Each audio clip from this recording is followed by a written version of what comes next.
Hi guys, welcome to today's video. In this video, I'm going to do the very famous honest YouTuber tag. Now this tag has been going around on internet for a while now. I don't really know who is the inventor of this tag, but I saw Shweta Di doing it, so I thought let's do it. I will be answering all the questions in English because that's the language I'm most expressive in. अगर मैं बिल्कुल ही शुद्ध हिंदी बोलूं तो मुझे बहुत ऐसा लगता है मैं टफ स्पॉट में हूँ. अगर बिल्कुल ही अंग्रेजी बोलूं तो भी I don't feel like my self. Normally जब हम दोस्तों से बात करते हैं या घर वालों से बात कर रहे होते हैं, एटलीस्ट मैं, तो I use English. That is just my preferred language. So that disclaimer. I posted all the questions on my community tab, and then I also posted that screenshot of my community tab on Instagram and asked you guys if you have any questions. So I have, I think, 20 questions. Some of them are repetitive, so I'm not going to repeat all the questions. The very first question is from Samriddhi Kumar. Thank you, Samriddhi. Is the beauty space on YouTube becoming toxic? क्या beauty space YouTube पर toxic बन रहा है? I think any genre of content will not be toxic if you mind your own business. अगर आप अपने काम से काम रख रहे हैं, आप अपना कंटेंट क्रिएट कर रहे हैं, रोज वीडियोस अपलोड कर रहे हैं, अगर आप फुल टाइम ब्लॉगर हैं तो, या ब्लॉगर, इंस्टाग्रामर, जहां पर भी आप कंटेंट डालते हैं, चाहे वो ब्यूटी का हो, चाहे वो टेक्नोलॉजी का हो, चाहे किसी भी जॉनर का हो, आप अपने काम से काम रखेंगे, कुछ भी टॉक्सिक नहीं है. तो मैं पर्सनली ये मानती हूँ कि ब्यूटी स्पेस अभी तक मुझे तो नहीं लगा टॉक्सिक. एक तो मैं बिल्कुल भी ड्रामा कंटेंट कंज्यूम नहीं करती हूँ, मैं आपको सच बता रही हूँ, because I do have my job, I have my classes, and then I have my dance classes from which I have taken a break, क्योंकि अभी थोड़ा प्रॉब्लम हो रहा है शेड्यूल में. But yes, I have all of these things and I am also living alone. मैं बहुत ज्यादा 3 टाइम खाना बनाने वाली लड़की नहीं हूँ, बट 2 टाइम तो बनाती हूँ, और सब खुद से ही करना होता है यहाँ पे मुझे. तो ऑब्वियसली मेरे पास टाइम नहीं है कि मैं ड्रामा कंटेंट को कंज्यूम करूँ. Honestly I am telling you, आपको ऐसा लगेगा oh you are so high and, मतलब क्या करती हो ऐसा, but I really don't get time, honestly बता रही हूँ. So next question is from Aru. Thank you Aru for asking this question. How do you feel seeing YouTuber million of subscribers and views and their videos are not worth it and most of the videos are sponsored? तो ये बहुत लंबा question है, तो मैं इसको half में answer करूंगी. The very first part is YouTubers with millions of subscribers. First thing कि मुझे वो यूट्यूबर्स बिल्कुल पसंद नहीं है जो बोलते हैं कि तकिया के नीचे लौंग रखो, टोटका है दोस्तों, ठीक है, और अगले दिन आप मिलेनियर बन जाओगे. वो आपकी, they take advantage of your vulnerability because everybody is going through something और other thing. They are going, either a person is going through financial crunches और emotional baggage, it can be anything, right. So हम इतने tough spot में होते हैं कि हम कुछ भी करने के लिए रेडी हो जाते हैं. I was watching this reels video, एकदम से आपके स्क्रोल में आ जाती है. तो आई गेस दिव्यांका त्रिपाठी, एक एक्ट्रेस है, इंडियन टीवी एक्ट्रेस, उन्होंने बोला कि शी वॉज इन लव और उनका कुछ ऐसा माइंडसेट बन गया था. बहुत वो एक टफ स्पॉट में थी कि वो मतलब सुपरस्टिशन में भी बिलीव करने लगी और कुछ चीजें ऐसी करने लगी. तो मुझे लगा कि this is the reason why these videos get viral या इनको इतनी व्यूअरशिप मिलती है, क्योंकि सबकी प्रॉब्लम्स है ना, और सब अपनी प्रॉब्लम का सोल्यूशन ढूंढते ही हैं. और जब हाथ पैर मार के कुछ भी नहीं चलता तो आप वो भी करने के लिए रेडी हो जाते हो. तो मुझे वो वीडियोस बिल्कुल नहीं पसंद. मुझे नहीं लगता कि वो डिजर्व करते हैं 1 मिलियन सब्सक्राइबर्स, व्यूज, बिल्कुल भी नहीं. ठीक है. नेक्स्ट है, and their videos are not worth it and most of the videos sponsored. Okay, so this is another section of YouTubers with million subscribers. कई लोगों के million subscribers हैं, और मुझे ऐसा लगता है कि किसी का भी वर्थ डिसाइड करना मेरा काम नहीं है. I am not here to जज anybody's worth. Who am I? Okay, who am I seriously. So I mean, जो लोग मुझे कॉलेज से जानते हैं उन्होंने कभी सोचा भी नहीं होगा कि अर्चना एक यूट्यूब पे चैनल खोलेगी, वो भी मेकअप का चैनल, मतलब मेकअप का channel. They was surprised. A couple of my friends were like, seriously मलासी, तो मेकअप का चैनल है तेरा? वो देख रहे थे और उन्हें पता चला, तो वो भी काफी सरप्राइज थे. तो आई डोंट थिंक कि किसी का भी वर्थ डिसाइड करना हमारा काम है. It's not our job to जज anybody's worth. If people are watching those videos, if people are liking those videos and subscribing to those channels, that means some people are finding it interesting.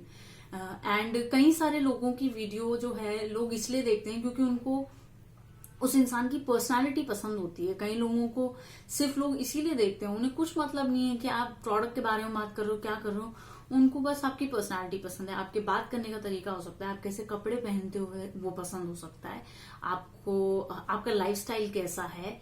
वो lifestyle ऐसा नहीं कि हर बार lavish ही हो. जैसे मैं कई लोगों को जानती हूँ even in my friend circle जो कभी मेकअप नहीं करते, लेकिन मेकअप वीडियोस देखना उनका एडिक्शन है. एक मेकअप प्रोडक्ट नहीं है उनके पास, but they still watch makeup products videos. So ideally वो किसी इन्फॉर्मेशन के लिए उस चैनल पे नहीं जा रहे, ना उन्होंने मेकअप खरीदना है ना उनको सीखना है, but they like watching it because उनको फन लगता है. It's fun to watch. Sometimes people watch YouTubers because they like their lifestyle. It can be middle class, it can be below poverty line, it can be very lavish, high class, aristocratic lifestyle, but that does not mean that they are not worth being on YouTube. YouTube is a public platform.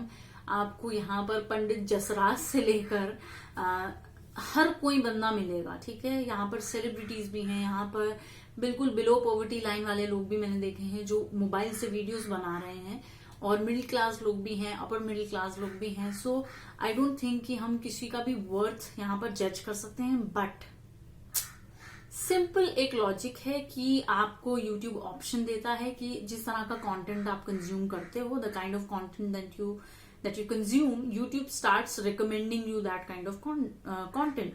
सो अगर आपको लगता है कि okay मुझे lifestyle videos देखना पसंद है, या मुझे कुकिंग वीडियोस देखना पसंद है, या आपको अगर कल से कॉफी के बारे में आप सर्च करेंगे तो कॉफी की वीडियोस आनी शुरू हो जाएंगी, ठीक है. या कई बार ट्रेंड्स, जो ट्रेंडिंग पेज होता है उसमें तो ट्रेंड्स के हिसाब से ही कंटेंट आता है. तो बहुत ही बिल्कुल बेसिक कॉन्सेप्ट है कि जो आप कंटेंट कंज्यूम करते हो उस हिसाब से आपके रिकमेंडेशन में वीडियोस आती हैं. तो हम किसी का वर्ड डिसाइड नहीं करेंगे. अगर लोग उनको सब्सक्राइब कर रहे हैं, लाइक कर रहे हैं उनकी वीडियोस, उनको शेयर कर रहे हैं, इसका मतलब लोगों को वीडियोस पसंद आ रही हैं. हो सकता है कि आप उस डेमोग्राफिक में से हो जिनको एक अलग तरीके की वीडियोस पसंद आती हैं. मुझे पर्सनली इंफॉर्मेशन से रिलेटेड, जैसे मैं आजकल इंग्रेडिएंट्स के बारे में पढ़ रही हूँ, तो मेरे पूरी फीड में जो है सिर्फ इंग्रेडिएंट्स, डर्मैट्स, एस्थेटिशियंस की वीडियो आ रही है मेरे रिकमेंडेशंस में. लेकिन अब मैं ये थोड़ी बोल सकती हूँ कि दूसरा इंसान भी वही चीज देखेगा जो मैं देख रही हूँ. अगर मैं इन्फॉर्मेशन से रिलेटेड कुछ सर्च कर रही हूँ तो नहीं, बिल्कुल दूसरा इंसान कॉमेडी कंटेंट देखेगा ही नहीं, या इस तरीके का वीडियो देखेगा ही नहीं. सबकी पसंद अलग होती है, और जब हम सभी तरह के पसंद और लाइक्स और प्रेफरेंसेस वाले लोगों को एक साथ हार्मनी में रखकर एक प्लेटफॉर्म पर आराम से सुकून से देख सकते हैं तो वो प्लेटफॉर्म बहुत हेल्दी हो जाता है. अदरवाइज कभी भी एक तरह की सोच से कोई भी इकोसिस्टम नहीं चलता. बैलेंस हमें चाहिए ही होता है, ठीक है. तो इसलिए मुझे नहीं लगता, मैंने बहुत ज्यादा बोल दिया इस पे, लेकिन मुझे नहीं लगता कि किसी का भी वर्थ हमें ऐसे डिसाइड करना चाहिए. आपको जो पसंद आता है आप उस वीडियो को शेयर करो, लाइक करो, सब्सक्राइब करो. इसी क्वेश्चन का नेक्स्ट पार्ट है, most of the videos are sponsored. When a content creator starts uploading sponsored content, लोगों को एक डाउट आता है कि अब ऐसा ना हो कि ये हमेशा स्पॉन्सर्ड कंटेंट ही अपलोड करे, है ना. वो कोई भी जॉनर हो सकता है, इट्स नॉट जस्ट ब्यूटी. तो लोगों में वो डर होता है शुरू में. अगर कंटेंट क्रिएटर, मुझे इंटीग्रेटेड स्पॉन्सरशिप्स बहुत अच्छी लगती हैं, मैंने खुद कभी नहीं करी है, लेकिन मैं जब भी किसी का, जैसे कोई व्लॉग बना रहा है, ठीक है, और उस व्लॉग में 1 मिनट का उन्होंने स्पॉन्सर्ड वीडियो का अपना कंटेंट मेंशन कर दिया कि हाय गाइस ये प्रोडक्ट है, हम ये यूज कर रहे हैं, ये अच्छा है, ये वो, तो 1 मिनट का है, लेकिन 10 मिनट की वीडियो में सिर्फ 1 मिनट का पोर्शन है, उसमें उन्होंने बता दिया कोड वगैरह जो भी है, क्योंकि स्पॉन्सर्ड वीडियो तो चाहिए. एडसेंस से तो पेमेंट आती नहीं है. Everybody knows that. At this point of time I feel that everybody knows that AdSense doesn't pay you too much. इस समय यूट्यूब पे पैंडेमिक के टाइम पे भी कई सारे लोगों ने अपने कंटेंट क्रिएशन के लिए यूट्यूब पे चैनल बना दिया है, या फिर उन्होंने रील स्टार्ट कर दी है, या इंस्टाग्राम पे ब्लॉग स्टार्ट कर दिए, क्योंकि बोर हो रहे थे लोग. तो अच्छा भी है उनके लिए, अच्छा एक जरिया हो गया अपना टाइम जो है, अपनी एनर्जी को डाइवर्ट करने का. मतलब दिन भर सोते थोड़ी रहोगे, तो मुझे ऐसा लगता है कि अब काफी लोगों को नॉलेज हो गई होगी कि एडसेंस इतना पैसा नहीं देता है, ठीक है। और जिनको पता चल गया है, जिनको अंदाजा हो गया है, उनको समझ में आ गया है कि हाँ यार स्पॉन्सरशिप जरूरी होती है। लेकिन अब ट्रिक क्या है इसमें कि जब कोई कंटेंट क्रिएटर इंटीग्रेटेड स्पॉन्सरशिप करता है, मुझे तो वो बहुत पसंद आती है। मुझे लगता है हाँ यार ये बढ़िया है। जब कोई कंटेंट क्रिएटर डेडिकेटेड प्रोडक्ट पे एक वीडियो बनाता है और सिर्फ स्पॉन्सर्ड वीडियोस ही लगातार करने लग जाता है, तब थोड़ा सा मुझे लगता है कि ऑडियंस जो है इरिटेट हो जाती है। उन्हें लगता है कि ठीक है, हमें समझ में आता है कि आपको स्पॉन्सर्ड पोस्ट की जरूरत है। Everybody at this point understands that sponsorships are important, but when you are only uploading sponsored videos, that irritates a lot of people, क्योंकि लोगों ने आपको सिर्फ स्पॉन्सर्ड कंटेंट के लिए तो सब्सक्राइब नहीं किया था। बी इट एनी, चाहे आपका कोई सा भी जॉनर हो, चाहे आप प्रोडक्ट रिव्यू कर रहे हो, चाहे आप कुकिंग कर रहे हो, चाहे आप ट्रैवल वीडियोस बना रहे हो।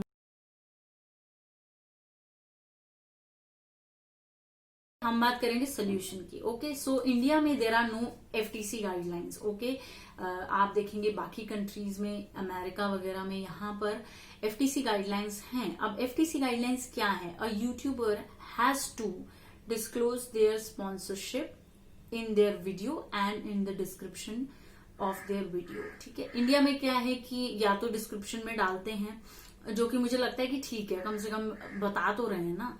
और दूसरा मुझे ये लगता है कि क्योंकि कोई गाइडलाइंस नहीं है, तो कई बार ब्रांड्स भी ये बोलती हैं कि you don't have to disclose the sponsorships. ठीक है, कई बार ब्रांड्स बोलती हैं बिकॉज दे फील कि शायद अगर ये बता देंगे स्पॉन्सरशिप तो ऑथेंटिसिटी चली जाएगी, जो वीडियो की है क्रेडिबिलिटी वो चली जाएगी। तो ब्रांड्स को भी थोड़ा सा रिस्पॉन्सिबल होना चाहिए कि एक ट्रांसपेरेंसी रखनी चाहिए। अगर विराट कोहली जैसा प्लेयर, विराट कोहली की कितनी फॉलोइंग है दुनिया में, उनके कितने चाहने वाले हैं, उनको क्या जरूरत है कि वो पेड पार्टनरशिप विद पूमा लिखें? उनको बिल्कुल जरूरत नहीं है। और मुझे पता है कि उनकी फैन फॉलोइंग इतनी ज्यादा है कि अगर उनको कोई नेगेटिव कमेंट भी डालेगा तो उनको सपोर्ट करने वाले 1000 लोग आएंगे। But it's about being transparent with your people. ठीक है, जितने भी लोग उनको फॉलो करते हैं उनके लिए वो रिस्पॉन्सिबल फील करते हैं कि हाँ मुझे बताना चाहिए। अभय देओल आप देख लीजिए, आई थिंक उन्होंने रिसेंटली एक कार का कुछ एड डाला था, ऐसा पेड पार्टनरशिप उन्होंने भी लिखा था। उन्हें भी क्या जरूरत है? बिकॉज जो सेलिब्रिटीज होते हैं उनकी तो वैसी इतनी ब्लाइंड फॉलोइंग होती है। विराट कोहली की जैसे मैं बात कर रही थी, उनको तो जरूरत ही नहीं है लिखने की, लोग तो वैसे ही खरीद लेंगे। लेकिन नहीं, यही होता है रिस्पॉन्सिबल होने में और ट्रांसपेरेंट होने में फर्क। तो मुझे लगता है कि अगर FTC गाइडलाइंस आएंगी तो जो लोग अगर थोड़ा बहुत भी डरते हैं तो वो भी डालेंगे अपनी वीडियो में और अपने डिस्क्रिप्शन में कि हाँ भाई ये जो है स्पॉन्सर्ड है। जब कोई यूट्यूबर या कोई भी ब्लॉगर ये डिस्क्लोज नहीं करता कि ये वीडियो स्पॉन्सर्ड है या नहीं, तब लोग बहुत इरिटेट होते हैं। In my opinion, I feel that people should disclose their sponsored videos, that it is sponsored or it is in partnership with this brand, and I think कि audience समझेगी। सबको पता है कि पैसों की जरूरत सबको है, चाहे वो एक फुल टाइम यूट्यूबर हो, चाहे वो एक 9 to 5 वाली जॉब हो, सबको पैसा तो सबको चाहिए ना, वरना बिल्स कैसे भरोगे आप। Next question is from Alia M. Hi Alia. So she asked me 3 questions. The first one is, what is your most disliked thing about YouTube? Okay, तो YouTube का ऐसा है कि इस प्लेटफॉर्म पर मैं 3 साल से हूँ, और जब भी YouTube का कोई कैंपेन होता है तो मुझे ऐसा लगता है कि कोई भी फ्रेश फेस मुझे देखने को नहीं मिलता। और मैं अपनी बात नहीं कर रही हूँ, अलग अलग जॉनर्स में ही हर साल नए लोग आते हैं, लेकिन मैंने एक बैलेंस नहीं देखा। और जो मैं कहती हूँ आप लोगों से कि सोल्यूशन वाली बात, कि यूट्यूबर्स जो है मिलियंस में, लैक्स में और फिर जो थाउजेंड्स में है, ऐसा एक बैलेंस यूट्यूब को बनाना चाहिए। मुझे पता है कि at the end of the day YouTube is also a company, and the person who is bringing the most profitable amounts to the company, definitely they'll get more opportunities from the company, so that is understood। मतलब मैं समझती हूँ उस चीज को। लेकिन as a platform जहां पर आप इतने सारे कंसर्न्स की बात करते हैं और जो प्लेटफॉर्म इतना ज्यादा चेंज होता रहता है टाइम टू टाइम, उस प्लेटफॉर्म में मुझे लगता है कि ऐसा एक बैलेंस होना चाहिए जहां पे मिलियंस में भी सब्सक्राइबर वाले लोग हों, लैक्स वाले भी हों और कुछ थाउजेंड्स वाले भी हों। क्योंकि पता है क्या होता है कि ओजी यूट्यूबर्स से आप ये चीज नहीं ले सकते कि जो एक्सपीरियंस वो हमें देंगे, क्योंकि वो वही लोग हैं जिन्होंने कई लोगों को इंस्पायर किया, हम जैसे लोगों को इंस्पायर किया कि चलो यार यूट्यूब भी स्टार्ट कर सकते हैं, because everybody thought that this is an unconventional job and oh my God, इस पर तो कोई फिक्स इनकम ही नहीं है मंथली, तो ये कौन करेगा, है ना। तो आई अंडरस्टैंड दैट। तो ओजी यूट्यूबर्स को तो बिल्कुल आप हटा नहीं सकते, क्योंकि वो हमें एक्सपीरियंस देंगे, भाई उनके पास इतने साल का एक्सपीरियंस है। लेकिन फ्रेश फेसेस की स्टोरी सुनने में भी मैं बहुत इंटरेस्टेड रहती हूँ, एटलीस्ट मैं रहती हूँ। तो मुझे अच्छा लगेगा अगर यूट्यूब एक बैलेंस बनाएगा जहां पर वो मिलियंस, लैक्स और थाउजेंड सब्सक्राइबर बेस वाले यूट्यूबर्स का एक बैलेंस क्रिएट करके तब अपने इवेंट्स में उनको बुलाएगा और उनकी स्टोरी शेयर करेगा, क्योंकि मैं सच में इंटरेस्टेड हूँ उन लोगों की स्टोरी सुनने में। और मैं जानती हूँ कि वो लोग अपने चैनल पे भी वो डालेंगे ही, लेकिन मैं चाहूंगी कि एज अ प्लेटफॉर्म यूट्यूब से भी उनको वो रिकॉग्निशन मिले। ठीक है। नेक्स्ट आलिया पूछती हैं, what do you do when you feel low and how do you chair your self. मैं क्या करती हूँ नॉर्मली, अगर मैं बहुत लो फील कर रही हूँ तो 2-3 घंटे तो मैं अपने में ही रहती हूँ। आई ईदर वॉच समथिंग, या मैं थोड़ा लेट जाऊंगी या रिलैक्स होने की कोशिश करूंगी। और अगर मुझे लग रहा है कि नहीं हो रहा है काम, तो फिर मैं कुछ खाना बना के खा लूंगी। आई फील रियली गुड, मुझे कुछ खा के बड़ा सुकून मिलता है। ठीक है, I am just that good. Third question is, do you enjoy watching drama between Indian YouTubers / content creators.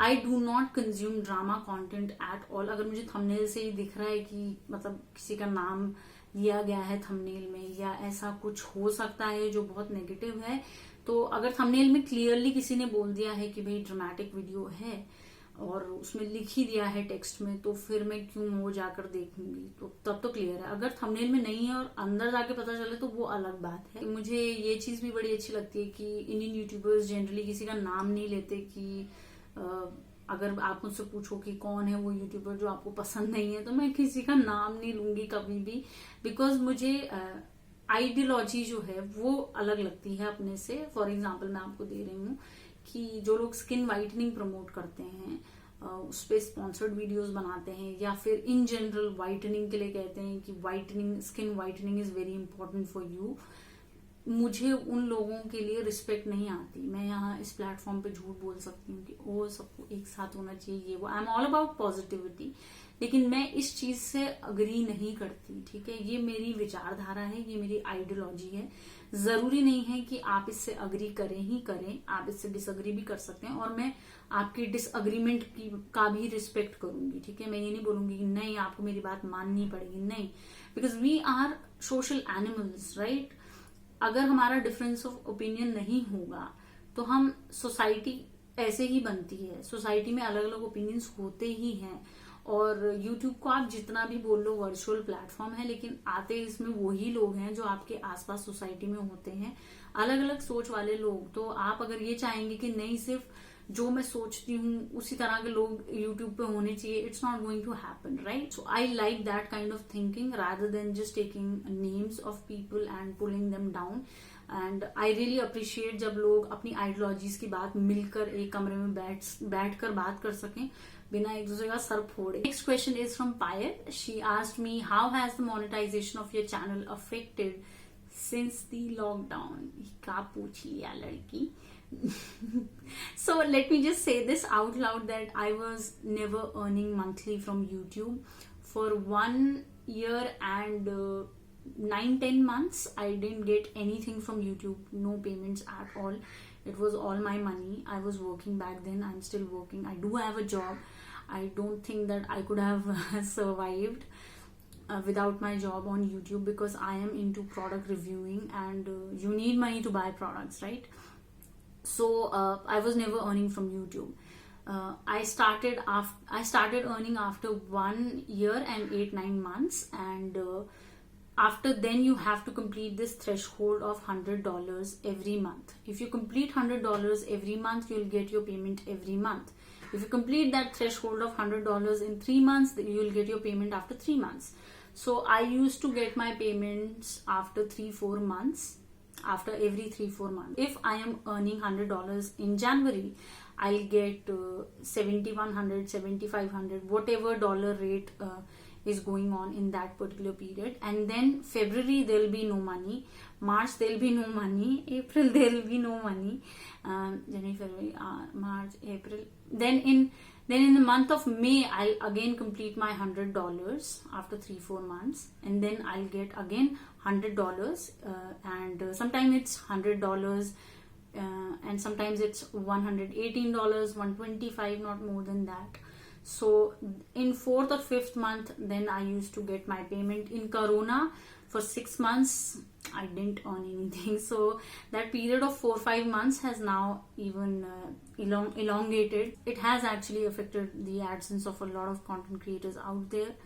So yeah, I wish them all the best. I mean, this is a tough time for a lot of people out there, even in my job. A lot of people, actually, I was talking to one of my subscribers, and she said that for 3 months she didn't get any payment, any salary, and I felt really bad. In offices nowadays, 15 to 20% of your salary is deducted. In some companies, they are not even paying you until and unless the situation gets better. They've given the option, it's your choice. You want to sit here, you can work. You don't want to work, you can leave. So I think this is a very tough spot for a lot of people out there. I just feel that because we are a YouTuber, we have this advantage that we can talk about our pain and suffering on a social media platform. But people who are in 9-to-5 jobs, like me, I also have a 9-to-5 job, they cannot talk about it socially, right? So I think all kinds of jobs come with their own share of pros and cons, just like the way our products. So yes, it has affected it. Already in Asian market, the rates of ads are very low, and इसलिए भी बहुत फर्क पड़ता है. Next question is from Preeti. Preeti asked me 5 questions, and her first question is, have you ever lied about your sponsorships? नहीं, I have only done 3 sponsored videos. मैंने आज तक सिर्फ 3 sponsored videos करे हैं. फॉक्सी के साथ कोलैबोरेशन में करे थे, और जो लोग फॉक्सी का ऐप डाउनलोड जिन्होंने किया, उनको पता है कि फॉक्सी किस तरीके से काम करता है. तो मैंने भी उन्हीं गाइडलाइंस के अकॉर्डिंग काम किया था, और मैंने डिस्क्लोज किया था कि वो वीडियो स्पॉन्सर्ड है. और मैं बहुत थैंकफुल थी आप लोगों के लिए कि आप लोग नहीं होते तो मुझे स्पॉन्सरशिप नहीं मिलती. ठीक है. Did you ever dislike a product but never told us? ऐसा कभी हुआ नहीं कि मैंने कोई प्रोडक्ट डिसलाइक किया और अपनी ऑडियंस को नहीं बताया हो. अपडेट में मैं पक्का बता देती थी. For example the makeup revolution blush that I did like in the beginning for a month, but जैसे मैं अपने ब्लश कलेक्शन का वीडियो बना रही थी, मैंने कहा यार ये उतना भी अच्छा नहीं है. तो मैंने रिग्रेट्स में उसकी बात करी है, उसके प्रोज एंड कॉन्स डिस्कस करे हैं. नेक्स्ट इन्होंने पूछा है, who are overrated YouTubers according to you? एक मैंने आपको बताया ही कि वो लोग जो अपना चैनल खोलते हैं लोगों के कॉम्प्लेक्सेस और वनरेबिलिटी से खेलने के लिए कि टोटका है दोस्तों, और आपको कहते हैं कि अगले दिन आप अमीर बन जाओगे, वो लोग ओवररेटेड हैं. दूसरा, मुझे ओवररेटेड कोई नहीं लगता, लेकिन अंडररेटेड बहुत सारे यूट्यूबर्स हैं. ठीक है. हाँ, ऐसे भी यूट्यूबर्स हैं जिनकी आइडियोलॉजी से मैं अग्री नहीं करती, जिसके बारे में हम ऑलरेडी बात कर चुके हैं. तो let's not stretch this video. Underrated YouTubers मुझे पता है काफी सारे हैं, तो मैं उनके बारे में जरूर बात करूंगी. पहला मुझे लग रहा है कि Deepti Desikan, I think in my opinion she is quite underrated. And then I also feel, दूसरा मुझे लगता है कि Stacey Kasthana, she is quite underrated. Simply Shalini is definitely underrated. I think उनके 1 लाख से ऊपर सब्सक्राइबर्स हैं, लेकिन उनकी व्यूअरशिप कई बार मुझे लगता है कि यार she is so good at it, और व्यूअरशिप कई बार मुझे उनकी थोड़ी सी कैसे बोलूं, इरेगुलर लगती है. मतलब ऐसा लगता है कि कुछ वीडियोस में बहुत अच्छी व्यूज है, कुछ में कम. तो मुझे लगता है कि कंटेंट तो यार इतना सही है, तो डेफिनेटली आप लोगों को उन लोगों के चैनल को देखना चाहिए. They are very good content creators. Did your parents tell you to stop doing YouTube? No, I think they really believe in me. उनको लगता है कि मैं यूट्यूब पे कुछ अच्छा करूंगी, और मुझ पर बहुत भरोसा करते हैं वो. और मेरे पापा तो वीडियोस नहीं देखते, उनको यूट्यूब देखना उतना नहीं पसंद, उनको न्यूज ही देखना पसंद है नॉर्मली. बट मेरी मम्मी और मेरी बहन वो मेरी वीडियोस देखती हैं, and they have this confidence कि मैं कुछ ना कुछ करूंगी। मेरी मम्मी तो ऐसे बोलती है, तू प्रोडक्ट्स के कॉन्स बताती है, तेरे को कंपनी का भी प्रोडक्ट नहीं भेजेगी। मैंने कहा कोई बात नहीं मम्मी, हम सैलरी से कर लेंगे। नेहा जी ने मुझसे पूछा है, she is one of my subscribers, she asked me how are you managing your life in the current pandemic. I have been living alone ever since the pandemic started. थोड़ा सा ऐसा है कि एडवांस में मैं घर का राशन भर लेती हूँ या सब्जी वगैरह है तो मैं बार बार बाहर नहीं जाना चाहती और अपनी कॉलोनी के आसपास से ऑफकोर्स सामान लेंगे, मैं दूर कहीं नहीं जाती। मैनेज ऐसा हो गया कि मेरा रूटीन बहुत अच्छा हो गया है। आई नो कि कई लोगों का खराब भी हुआ है, तो मेरा बीच में खराब भी हुआ था, फिर अच्छा भी हो गया। लेकिन अब बहुत मस्त रूटीन हो गया मेरा। मतलब मैं 5 बजे उठ रही हूँ, 5 बजे उठ के मैं पढ़ाई करती हूँ 2 घंटा, फिर 1 घंटा मैं कुछ देख लेती हूँ सीरीज, 1-1.5 घंटा मैंने आप लोगों से भी रिकमेंडेशंस लिए हैं तो मैं वो देख रही हूँ। और मैनेज तो क्या है, अब कुछ नहीं कर सकते। शुरू में तो थोड़ी दिक्कत हुई थी क्योंकि लगा नहीं कि कब तक रहना पड़ेगा या कब तक नहीं, लेकिन अब जब तक नहीं आता वैक्सीन तो मुझे लगता है कि हम प्रिवेंशंस के बेसिस पे ही जो जो बताई गई हैं चीजें कि हमें फॉलो करनी चाहिए, उनके बेसिस पे ही हमें सर्वाइव करना पड़ेगा। और थैंकफुली मेरा वर्क फ्रॉम होम ही है, तो मुझे कंपनी में नहीं जाना है, मुझे घर से ही काम करना है थैंकफुली। क्योंकि मेरे पास अपना व्हीकल नहीं है तो मुझे मेट्रो में जाने से वैसे ही डर लग रहा था कि मुझे मेट्रो में न जाना पड़े। और कैब्स के जो प्राइसेस है वो बहुत ज्यादा हैं, तो कैब्स तो मैं वैसे भी यूज नहीं करने वाली हूँ। मुझे लगता है कि जब तक वैक्सीन नहीं आता मैं कैब यूज करूंगी ही नहीं। तो आई एम सो ग्लैड कि मेरे को वर्क फ्रॉम होम का ऑप्शन मिला, क्योंकि अदरवाइज बहुत मुश्किल हो जाता मेरे लिए डेली मेट्रो में ट्रैवल करना। मास्क वगैरह आई नो मेरे पास मास्क है, बैकअप के लिए मैंने 2 मास्क भी रखे हैं, मैंने अपने लिए वो डिसइंफेक्टेंट वाला स्प्रे भी ले रखा है, सैनिटाइजर 2 हैं। लेकिन स्टिल एक हमेशा वो हो गया ना पैंडेमिक में कि लोग अवॉइड कर रहे हैं बहुत ज्यादा बाहर जाना, तो मुझे अच्छा लगा कि कंपनी ने वर्क फ्रॉम होम का ऑप्शन दे दिया। बाकी मेरी जो है क्लासेस चल रही हैं घर से ही, और मैंने थोड़ा सा कथक को ब्रेक दिया है क्योंकि मुझे लगा कि if you are not into it there is no point. अगर आप मन लगा के नहीं कर रहे हो और अगर आप अभी नहीं कर सकते तो फिर इस तरह से स्ट्रेच नहीं करना चाहिए, because you are not actually respecting that art, you are wasting somebody else's time.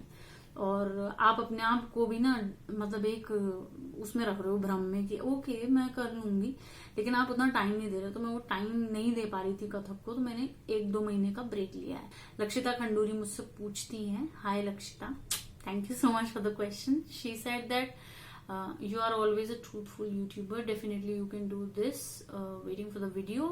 Do you think some brands are just overhyped due to the promotions by so-called beauty vlogger or influencers? So I would say one thing, that brands कुछ होती है ना, they have this money for उनका क्या है कि traditional mode of marketing से अगर वो प्रमोशन करेंगे तो उनको बहुत महंगा पड़ेगा। आज की डेट में टीवी चैनल्स पे जो रेट है एक एड का, वो करोड़ से लेकर 10 लाख तक है, मतलब मिनिमम 5 लाख है, उससे कम तो है भी नहीं। तो ये जो क्योंकि एड रेट्स इतने महंगे हैं तो इन्फ्लुएंसर मार्केटिंग जो है वो रिलेटिवली काफी सस्ती पड़ती है। और टीवी में क्या होता है कि एक बार एड दिखाने के आप देते हो ना 5-10 लाख है, जितने भी टीवी वाले आपसे चार्ज कर रहे हैं। यूट्यूबर का वीडियो हमेशा आप उसकी फीड पे वहां रहेगा, कभी डिलीट थोड़ी करेगा। टीवी में क्या होता है कि आपका एक कॉन्ट्रैक्ट साइन होता है, सॉरी लैपटॉप का वो अपडेट का नोटिफिकेशन है। टीवी में क्या होता है कि मान लो आपने कॉन्ट्रैक्ट साइन किया कि 5 एड दिखाएंगे और उसके लिए मान लो इतने पैसे देंगे, ठीक है, 5 बार आपका एड दिखाएंगे, फिर नेक्स्ट बार के लिए उन्हें दोबारा पेमेंट करनी पड़ती है, हर बार के लिए दोबारा पेमेंट करनी पड़ती है। कई ब्रांड्स तो सिर्फ एक बार ही दिखाने के बहुत ज्यादा पैसे लेती है। एक बार ही मतलब टीवी जो है, टीवी ब्रांड की बात कर रही हूँ, टीवी चैनल जो है वो बोलते हैं कि हम एक बार ही आपका प्रोडक्ट दिखाएंगे, हम 5 बारी की डील नहीं कर रहे हैं। एक बार ही दिखाएंगे, वीडियो एड चलेगा, इतने सेकंड चलेगा, सेकंड्स तक की उसमें क्या बोलते हैं डील होती है कि इतने सेकंड अगर एड चलेगा तो इतनी आपको पेमेंट करनी पड़ेगी।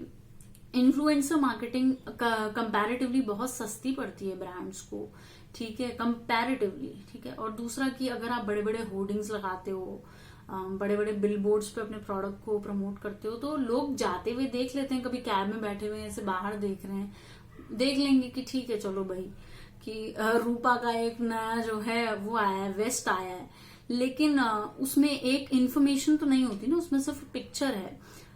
किसी भी एड में जैसे टीवी पे आता है तो उसमें प्रोडक्ट के बारे में डिस्क्राइब किया जाता है, या जब यूट्यूबर किसी प्रोडक्ट के बारे में वीडियो बनाता है तो वो उसके बारे में अच्छे से डिस्क्राइब करता है, और वो हमेशा यूट्यूबर के सेंस में या इंस्टाग्रामर या ब्लॉगर, वो हमेशा वो वीडियो, वो इन्फॉर्मेशन हमेशा उसके ब्लॉग पे, उसके चैनल पे, उसके रील्स पे, उसके आईजीटीवी पे हमेशा रहेगी, वो कभी डिलीट नहीं होगी। इसलिए बहुत सारी मार्केटिंग स्ट्रैटेजीज में ब्रांड्स ने डिजिटल मार्केटिंग में या डिजिटल एडवर्टीजमेंट में बहुत ज्यादा पैसा लगाना शुरू कर दिया है एकदम से। इस वजह से आप देखेंगे कि कई ब्रांड्स जो है आपको काफी सारे यूट्यूब चैनल्स पे देखने को मिलेंगी। जब इतनी ज्यादा ब्रांड की विजिबिलिटी बढ़ जाती है तो कई बार लोग उसको क्वेश्चन करने लगते हैं कि क्या ये सच में उतनी अच्छी भी है या बस ऐसे ही, क्योंकि मैं तो देख रही हूँ कि हर जगह ही दिख रहा है भाई ये प्रोडक्ट, तो आपके मन में क्वेश्चन आ जाता है। और अगर मैं एक व्यूअर होती और सिर्फ कंटेंट क्रिएटर, अगर मैं नहीं होती कंटेंट क्रिएटर, सिर्फ व्यूअर होती, तो मेरे मन में भी आता बहुत नेचुरल क्वेश्चन है। तो इसके बारे में उन्होंने कहा है कि क्या आपको लगता है कि इसलिए कुछ ब्रांड्स जो है वो ओवर हाइप्ड हैं क्योंकि कई सारे लोग उसका प्रमोशन करते हैं। मुझे ऐसा लगता है कि जबरदस्ती तो आपसे कोई कुछ भी नहीं कराता। आप अग्री करते हैं किसी भी डील के लिए तभी कोई भी ब्रांड आपको साइन करता है, ठीक है। और ओवर हाइप्ड तो मैं क्या बोलूं, मतलब मैंने भी देखिए, जैसे वाव है, वाव कितना अपना प्रमोशन करता है, वाव के प्रोडक्ट्स आपको बहुत सारे चैनल्स पे देखने को मिलेंगे।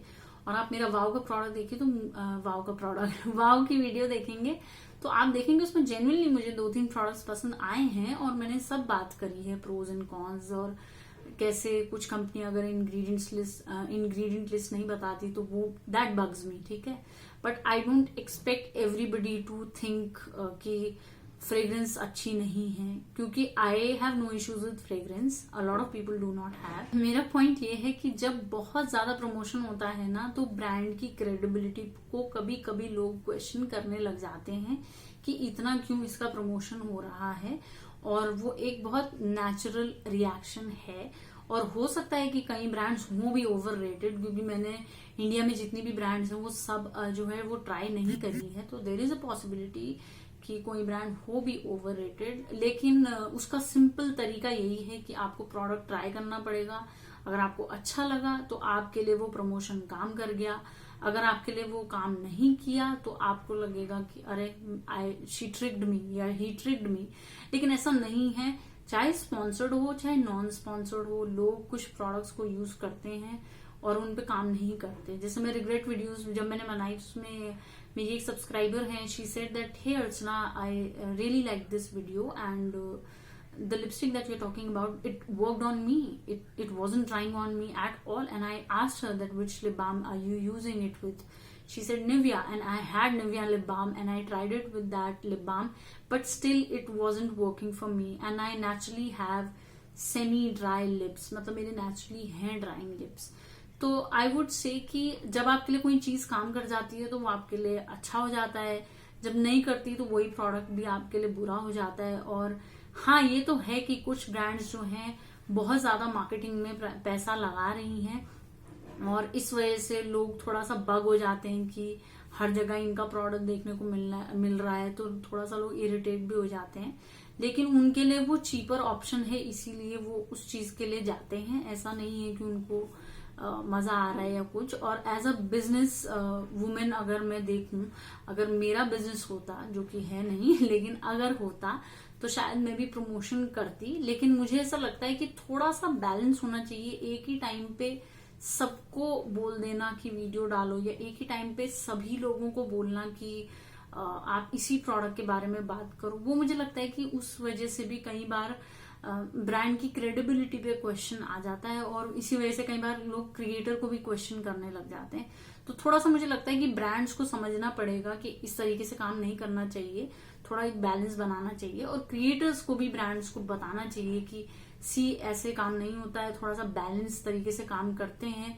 तो आई थिंक जब एक डिस्कशन होगा, बैठकर बात करेंगे, तो तब हम एक सोल्यूशन पे आ पाएंगे कि ओके, इस तरीके से काम करना चाहिए। अदरवाइज अगर आप सेम ही पैटर्न पे चलते रहे, आपको लगा कि नहीं, आप जो है एक साथ ही सभी लोगों को बोल रहे हैं अपने प्रोडक्ट के बारे में बात करने के लिए, या आप एक्सपेक्ट कर रहे हैं कि सिर्फ आप ही की ब्रांड की बात हो तो वो भी मुझे लगता है लोगों को बहुत अनोइंग लगता है। इसी वजह से कई लोग जो है कुछ ब्रांड्स को सीधा ही अब बोलने लगे हैं कि हमें तो ये ब्रांड ट्राई ही नहीं करना है, बिल्कुल ट्राई नहीं करना है, क्योंकि ये इतना ज्यादा लोगों ने प्रमोट किया है या इतना ज्यादा लोगों ने इस पर बात करी है, ठीक है। और इस वजह से कई लोग मास कैंपेन्स को लेकर भी एक फीलिंग रखते हैं कि मास कैंपेन्स अच्छे नहीं होते। मेरा पॉइंट ऑफ व्यू ये है कि ज्यादातर जो ब्रांड्स हैं जो आती हैं कंपनीज मार्केट में, नॉर्मली कंपनी ये एक्सपेक्ट करेगी कि हम मार्केट में आए, कोई भी बड़ा इन्फ्लुएंसर हमारी बात कर दे और वो उनको एक अमाउंट दे देंगे उसके लिए बात करने के लिए, अगर वो पे कर सकते हैं तो, ठीक है। मैं एकदम होम ग्रोन और छोटी ब्रांड्स की बात नहीं कर रही हूँ जिनके पास मार्केटिंग के लिए कोई भी इन्वेस्टमेंट नहीं है, क्योंकि उनके लिए तो हम बार्टर में भी काम कर सकते हैं। लेकिन ऐसे भी ब्रांड्स हैं जो सीधा बड़े इन्फ्लुएंसर्स को जो है टारगेट कर सकते हैं, लेकिन वो नहीं करते, क्योंकि मुझे लगता है कि उनकी स्ट्रैटेजी होती है कि वो अलग अलग मास कैंपेन के थ्रू बहुत सारे लोगों से अपने प्रोडक्ट की बात कराएं। ये दोनों तरीके से अच्छा है, एक तो ब्रांड के लिए अच्छा है, दूसरा अगर सिर्फ आपको लग रहा है कि एक सेक्शन ऑफ यूट्यूबर्स ही उस प्रोडक्ट के बारे में बात करें और मास कैंपेन ना हो, तो कई सारे लोगों के हाथ से वो स्पॉन्सर्ड की अपॉर्चुनिटी, स्पॉन्सर्ड पोस्ट या वीडियो की अपॉर्चुनिटी चली जाएगी और वो उस महीने शायद कुछ भी ना कमाएं। सो आई होप आप लोगों को थोड़ा सा पर्सपेक्टिव मिला हो इस वीडियो से। मतलब मैं चाहती थी कि और भी पर्सपेक्टिव्स में हम बात करें। मैंने कोशिश की है कि डिप्लोमेटिक ना होकर इन डेप्थ जाकर चीजों के बारे में बात करें। तो आई होप आप लोगों को ये वीडियो पसंद आई हो। मैं आपको मिलूंगी मेरे नए वीडियो के साथ। बाय।